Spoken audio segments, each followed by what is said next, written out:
एक बार की बात है। पुराने समय में एक व्यक्ति अपने गांव के लोगों के छोटे छोटे काम करके किसी तरह खाने की व्यवस्था करता था। उसके परिवार में कोई नहीं था, वो अकेला था। एक दिन गरीबी से तंग आकर उसने सोचा कि उसे बड़े नगर में जाना चाहिए। वहाँ ज़्यादा काम मिलेगा और ज़्यादा धन कमाने के अवसर भी मिल सकते हैं।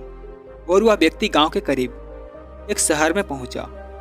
गांव से निकलने के बाद जब वह नगर में पहुंचा, तब तक उसने कुछ खाया नहीं था। भूख की वजह से उसकी हालत खराब हो रही थी। उसने वहां के लोगों से खाना देने के लिए प्रार्थना की, लेकिन किसी ने उसकी मदद नहीं की। भूख से बेहाल होकर वह रास्ते में ही बैठ गया। तभी एक सेठ की नज़र उस लड़के पर पड़ी तो उसने उसे बुलाया। सेठ को भूखे व्यक्ति पर दया आई और उसने खाना दिया। खाना खाने के बाद गरीब व्यक्ति ने सेठ से कहा कि आप कृपया मुझे कोई काम दें, मैं कड़ी मेहनत करूंगा, आपको शिकायत का कोई मौका नहीं मिलेगा। तभी सेठ ने उसे अपने यहाँ काम पर रख लिया। वो लकड़ियों का व्यापार करता था।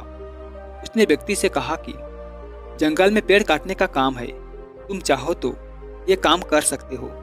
गरीब व्यक्ति इस काम के लिए तैयार हो गया और अगले दिन सेठ ने लड़के को नई कुल्हाड़ी दी और अपने बाग में उसे बता दिया कि कौन कौन से पेड़ काटना है। गरीब व्यक्ति की नौकरी का पहला दिन था। वह जोश में था। उसने दिन भर में 15 पेड़ काट दिए। उसके अच्छे काम को देखकर सेठ खुश था। और अगले दिन व्यक्ति सिर्फ 10 पेड़ ही काट पाया। और तीसरे दिन उसने और ज़्यादा मेहनत की, लेकिन उस दिन वह सिर्फ 5 पेड़ ही काट सका। अपने काम को देखकर वह निराश हो गया। सेठ समझ गया कि लड़का अपने प्रदर्शन से दुखी है। यह देख सेठ ने कहा कि तुम रोज सुबह पेड़ काटने से पहले कुल्हाड़ी की धार को तेज करते हो या नहीं? तभी लड़के ने कहा कि नहीं, मैं तो धार तेज नहीं करता। तभी सेठ बोला, इसी वजह से तुम कम पेड़ काट पा रहे हो। अगर कुल्हाड़ी में धार ही नहीं होगी तो पूरी मेहनत बेकार हो जाएगी और तुम अच्छा काम नहीं कर पाओगे। उस गरीब व्यक्ति को अपनी गलती समझ आ गई।